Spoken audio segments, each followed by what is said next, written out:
கடந்த கால பகுதியில் நெல் சந்தைப்படுத்தல் சபையினால் கொள்வனவு செய்யப்பட்ட நெல்லினை சந்தைப்படுத்துவதற்கு தீர்மானிக்கப்பட்டுள்ளது. களஞ்சியப்படுத்தப்பட்டுள்ள நெல்லில் சுமார் 52 மெட்ரிக் டன் நெல்லை தவிர ஏனையவற்றை விற்பனை செய்ய நடவடிக்கை எடுக்கப்பட்டுள்ளதாகவும் நெல் சந்தைப்படுத்தல் சபையின் தலைவர் MP திசாநாயக்க தெரிவித்தார்.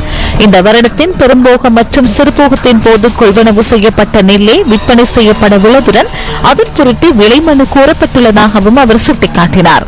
அதன் அடிப்படையில் அதிக விலையை கோருகின்ற தரப்பினருக்கே நெல்லை விற்பனை செய்ய உள்ளதாகவும் நெல் சந்தைப்படுத்தல் சபையின் தலைவர் குறிப்பிட்டார்.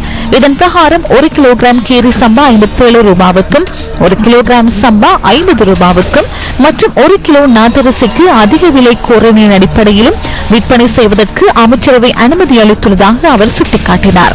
எவ்வாறாயினும் எதிர்வரும் 2-3 வாரங்களுக்கு நெல்லை விற்பனை செய்து அடுத்து வரும் பெரும்போக நெல் கொள்வனவிற்கு முன்னராக நெல் களஞ்சிய சாலைகள் புனரமைப்பு செய்யப்பட உள்ளதாகவும் நெல் சந்தைப்படுத்தல் சபையின் தலைவர் MP திசாநாயக்க தெரிவித்தார்.